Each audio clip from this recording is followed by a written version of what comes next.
Assalamualaikum warahmatullahi wabarakatuh.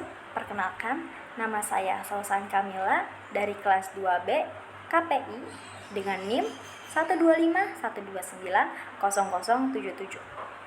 Halo teman-teman, pernahkah kita berpikir bagaimana sebenarnya pengetahuan tentang komunikasi itu muncul? Mengapa kita bisa memahami cara orang menyampaikan pesan, mempengaruhi orang lain, atau bahkan membentuk opini publik melalui media? Dalam kehidupan sehari-hari, kita selalu berkomunikasi, baik melalui percakapan langsung, media sosial, maupun berbagai bentuk media lainnya. Namun, pernahkah kita bertanya, dari mana ilmu tentang komunikasi itu berasal? Bagaimana para ilmuwan bisa menjelaskan proses komunikasi secara ilmiah? Nah, disinilah kita mengenal sebuah konsep penting dalam filsafat ilmu, yaitu epistemologi. Pada video kali ini, saya akan membahas mengenai definisi epistemologi ilmu komunikasi, apa pentingnya dan apa contohnya.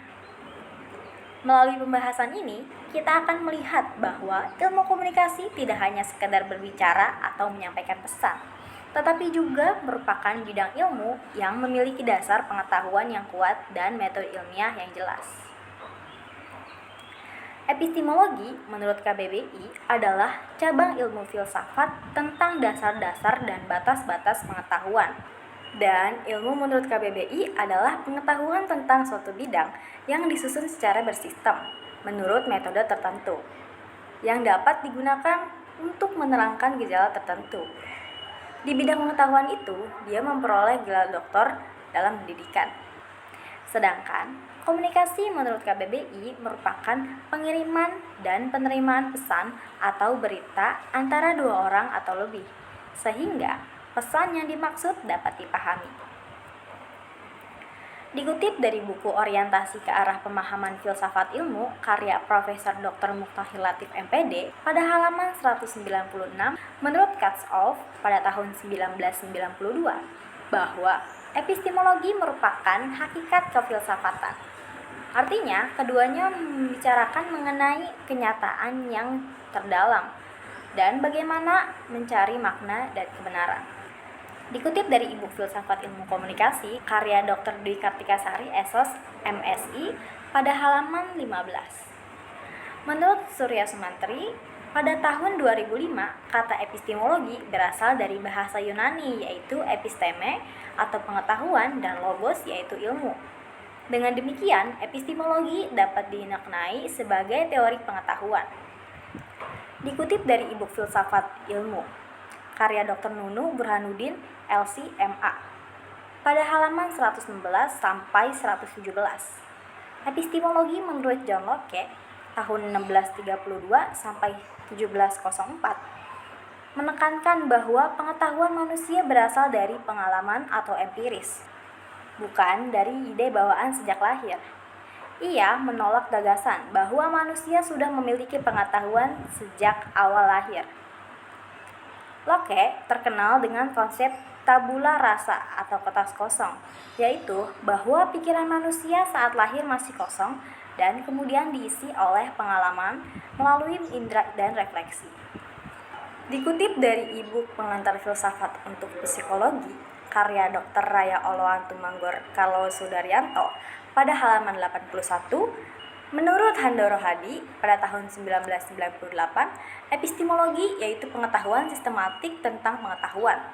Istilah ini pertama kali dipopulerkan oleh J.F. Ferrier pada tahun 1854, yang membuat dua cabang filsafat sekaligus sebagai pembeda keduanya, yakni epistemologi dan ontologi.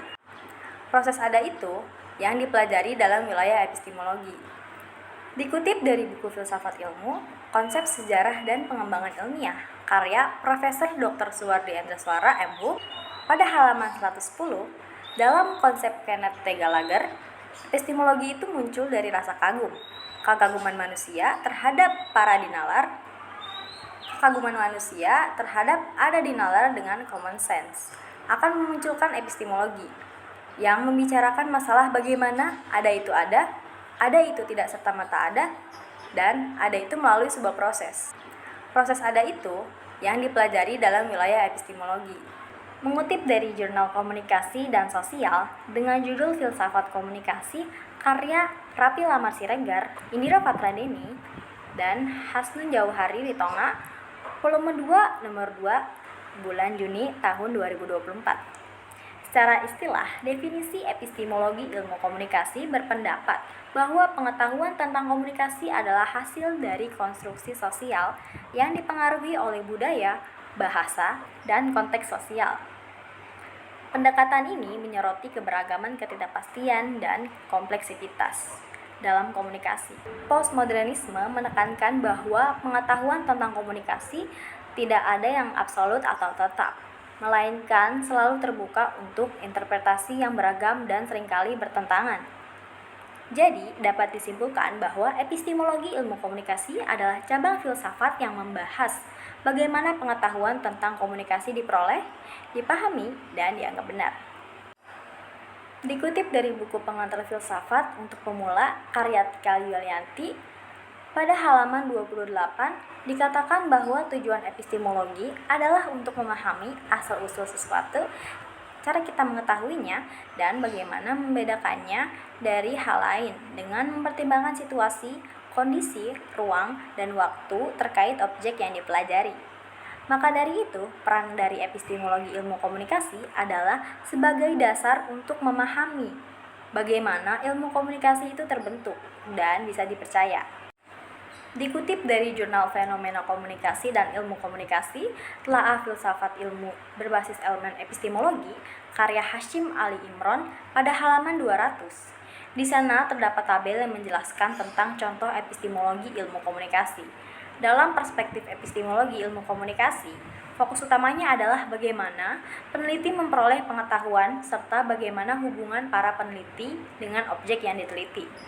Dalam pendekatan kuantitatif, peneliti cenderung menjaga jarak dengan objek penelitian, bersikap independen, dan tidak terlibat secara langsung. Data dikumpulkan melalui instrumen seperti kuesioner sehingga pengetahuan yang dihasilkan bersifat objektif dan terukur. Sebaliknya, dalam pendekatan kualitatif, peneliti berinteraksi langsung dengan objek yang diteliti dan berperan sebagai instrumen utama. Pengetahuan yang dihasilkan bersifat lebih mendalam, kontekstual, serta dipengaruhi oleh pengalaman dan perspektif subjek penelitian.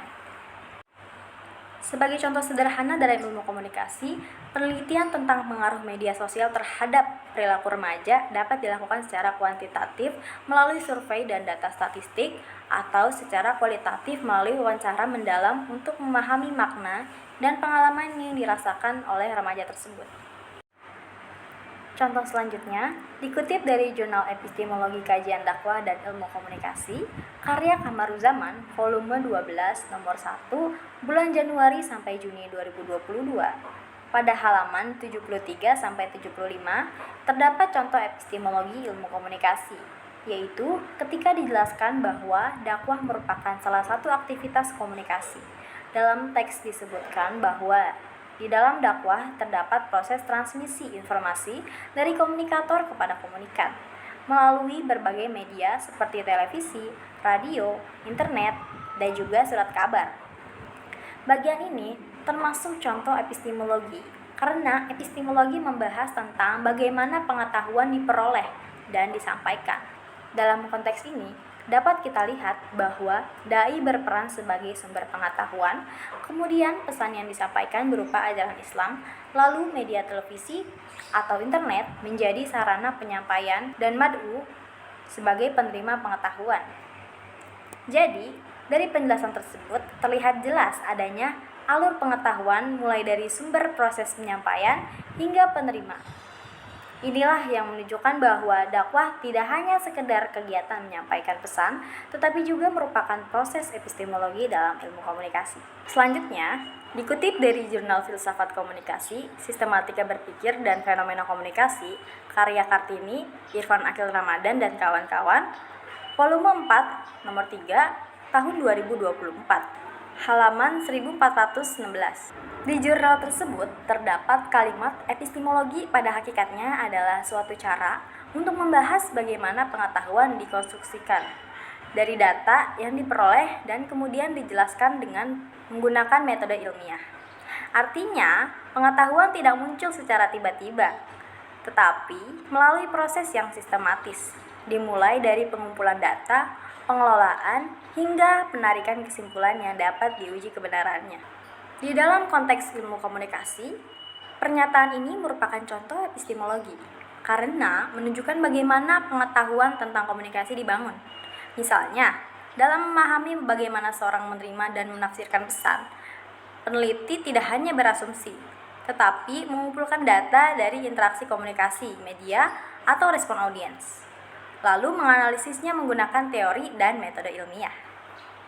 Maka dari itu, bagian ini termasuk dari contoh epistemologi ilmu komunikasi, karena menjelaskan proses bagaimana pengetahuan tentang komunikasi itu diperoleh, dianalisis, dan dibuktikan kebenarannya secara ilmiah, bukan hanya didasarkan opini atau dugaan semata. Sekian video penjelasan saya mengenai epistemologi ilmu komunikasi. Kurang lebihnya mohon maaf. Wabillahi taufiq wal hidayah. Wassalamualaikum warahmatullahi wabarakatuh.